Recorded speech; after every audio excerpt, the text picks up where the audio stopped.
Hello and welcome to Miniature Adventures. My name's Big Lee, and this week I want to talk about wargame vlogging entry requirements. So this week's talking point came about because I received an email via my blog from Chris Hunt. Our conversation ranged far and wide, but one topic leapt out as a possible subject for a future video. So Chris asked, given my lack of knowledge about these things, I wondered what the initial investment is for having a YouTube channel. I wondered what the approximate cost or technological requirements are for having a YouTube channel. Now, as usual, I'm going to say I'm not an expert, and I can only really speak on behalf of my own experience.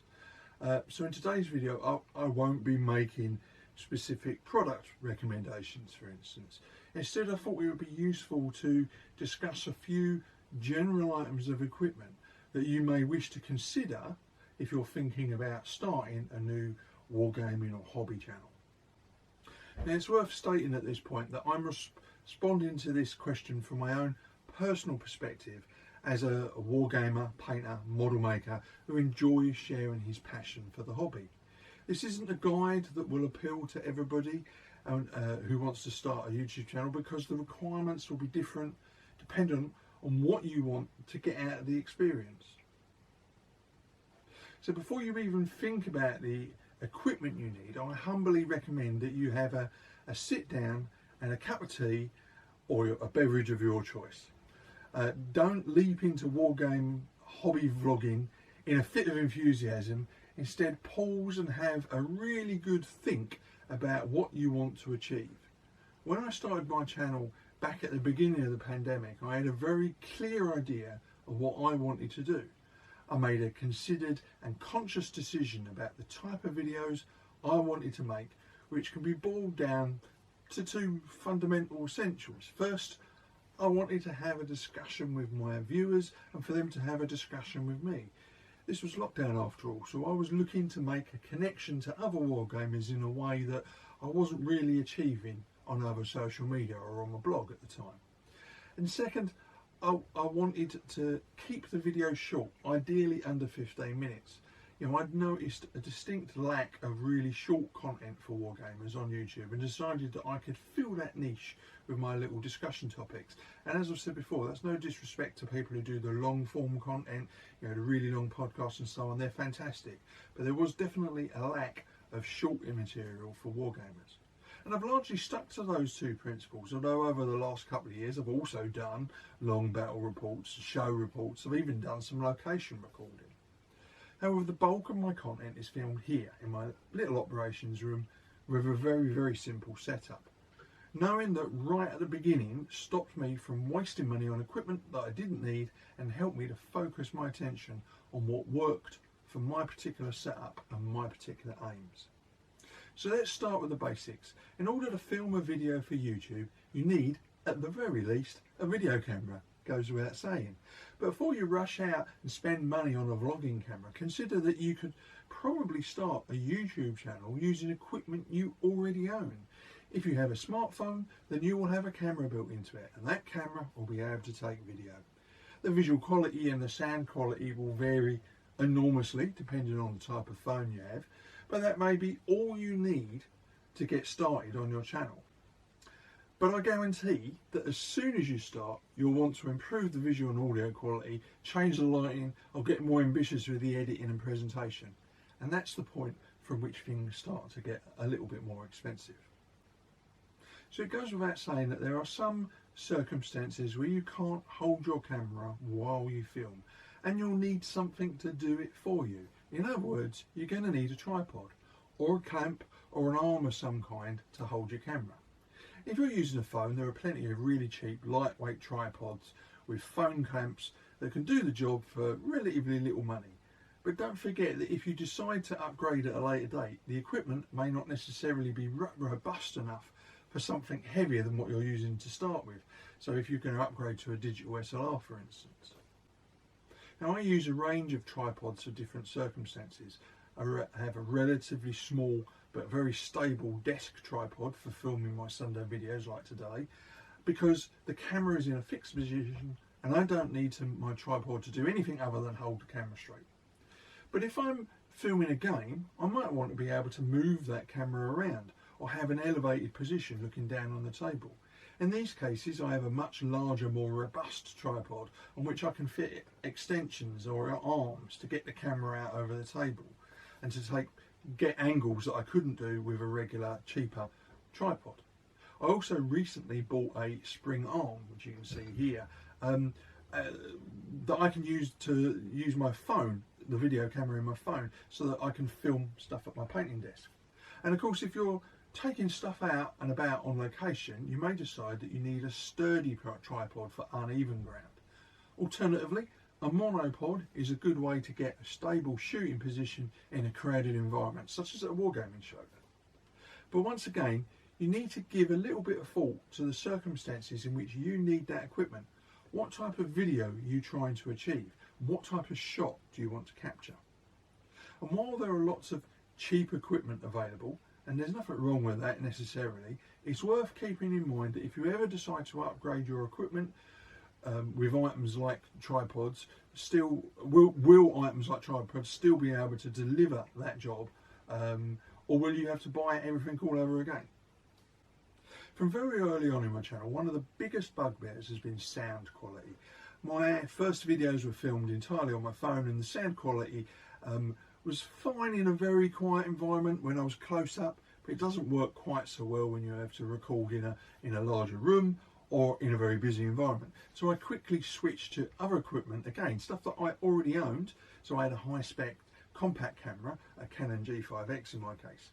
However, if I'd needed to buy a camera to upgrade to, I probably wouldn't have used or bought a G5X for one simple reason. It doesn't have a 3.5mm audio jack, which means I'm entirely dependent on the built-in microphone in this particular camera. I've never been entirely happy with the sound quality filmed on this camera, but I'm stuck with it in the meantime until I'm ready to upgrade. Now, I have been looking at upgrading recently, but what I've discovered is that most sub £500 vlogging cameras do not have external microphone capability. There are several makes of cameras that are specifically marketed as budget vlogging cameras, and while I'm sure the sound quality of them is probably better than what I've got at the moment, it's never going to be as good as having the ability to fit a good quality external microphone. Briefly on the subject of external microphones, there's lots of types that are available, from collar microphones through to camera mounted or externally mounted microphones. Once again, you get what you pay for. So if you really need to know what you're going to use it for and what sort of environment you're going to use it in, if you're going to get your money's worth out of this before you start spending cash on that instead of miniatures, frankly. So do your research, keep in mind what you need it for. It's also worth considering the acoustic characteristics of where you are filming. Unless you have the ability to separate your sound and process it, when you're doing the recording, you will almost certainly include reverberation from your voice bouncing off the walls or other hard surfaces, or even external noises that come in and get on the film. You can purchase acoustic panels which you can stick on the walls and the ceilings, but they don't come cheap. They will, however, improve the sound quality of your recording. You know, I haven't gone down that route myself. Most of the time, if I feel like there's too much reverberation, I just throw a blanket over stuff that might be causing that noise. Next, I want to discuss lighting. One of the earliest lessons I learned is that you can't really have enough light. If you rely on daylight from a window, for instance, that's great if you can always film on nice bright days, but you can't control the clouds from passing in front of the sun and ruining your shot because the light level will suddenly change halfway through a recording. To get consistent results, you're almost certainly going to end up having to have some form of external lighting. Now, that could just be your painting lamp repositioned and used for filming, but there again, you know, there are lots and lots of products of varying costs that you could use. I bought a relatively cheap softbox type lamp for photography on Amazon. I think it was only about £40. 3 years later, it's still going strong, so I consider that to have been money very well spent. And I don't just use this for filming videos, I also switch the lamp around and use it over my desk when I'm painting. So it's also worth saying, if you have space, I think it's probably useful to have more than one light source for the best shadow-free pictures. But again, that's dependent on your budget and how much space you've got.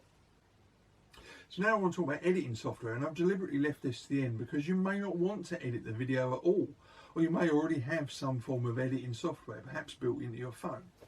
The latter is a great starting point, but you will soon start bumping into its limitations and want to find something a little more professional. This doesn't have to be ridiculously expensive though. You know, I've been muddling along with Windows Video Editor, for instance, which I've bought for about £10, and I can do nearly everything I want with this simple editing package. But there are some free software suites available online, and I'm currently looking at something called Lightbox, for instance, but there are plenty of others out there, so it's worth doing a little bit of research and seeing what's out there and what they do. Now finally, ancillaries. There are a lot of other pieces of equipment that you may find useful or just handy to have. Really, it only depends how much you want to do and how deep your pockets are. But as this video is about the basic equipment, I'm not going to start discussing the endless lists of additional equipment that you could purchase. Items like reflectors, secondary lighting, clamps and arms for equipment, portable recording devices, the list goes on and on. Let's just say the level of cost is entirely down to how professional your vlog ends up becoming, and can be as cheap or as expensive as you make it. So back at the beginning of this piece, I said it's important to have a clear idea of what you want to achieve with your channel. But there is one final bit of advice that I think is probably more important than everything else. Be flexible, eager to learn, and always watch your videos after they've been published and ask yourself, how could I do that better?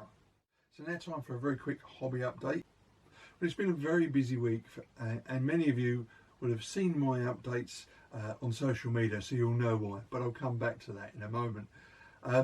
So starting chronologically, last Sunday I had a game with the other rejects in Stuart's Shed of War, Reject HQ. And it's been quite a while since I've been able to join the lads, and I thoroughly enjoyed rolling dice, making my usual poor tactical decisions and trash talking each other, plus of course all the tea and cake and sweets that Stuart usually has to offer us. We played a Zulu war game in preparation for a show that took place yesterday. This practice game was our last chance to check the scenario, plus the rules, and organise last minute stuff for the show. And given the nature of last week's talking point, it was also a chance to make sure that our table display was up to scratch, and you know, just to organise what we needed to bring with us on the day, who was doing what and all that sort of thing. So that was really fun to do that. The show replay at the Royal Engineers Museum took place yesterday and was a roaring success. Or at least that's what I'm going to assume, because I'm actually filming this on the Friday before the show. So I will feedback a bit more about that next week. The plan is for me to shoot a little bit of video while we've set up and during the day, to do a short sort of video of the event, just to give a flavour of what it was all about. I'll try and have this out as soon as I can next week, but you know what, it entirely depends. We could be really busy and then I've not got a chance to shoot anything. So you know, that's my intention. Where I actually can or not is another matter. And of course, all of this activity pales into insignificance compared to the other massive news of the week. I'm a granddad. My eldest daughter and the original Padawan Wargamer had a healthy baby boy on Monday. He was clearly eager to get here, as he turned up 2 weeks early and weighed in at an impressive £8 13 ounces. My new grandson has already been thoroughly briefed on the basics of wargaming, and of course has an open invitation to join Grandpa for a game whenever he wants to come round. We are going to have so much fun. So a Workbench update. I don't actually have much as a Workbench update this week because I've been preparing the display material for our recent demo game, but also unsurprisingly because of the new arrival this week. A week away from the Workbench is a small price to pay for indoctrinating the next generation of a historical wargamer. So I'm going to continue to work on my buildings and maybe start that tree project, forest project that I was going to do for next week. So as usual, please join the conversation in the comments below, and if you enjoy the video, please like, subscribe and share. And if you want to keep up to date with weekly content from this channel, please tap the bell notification icon. So until next week, stay safe, keep gaming, and of course, keep rolling.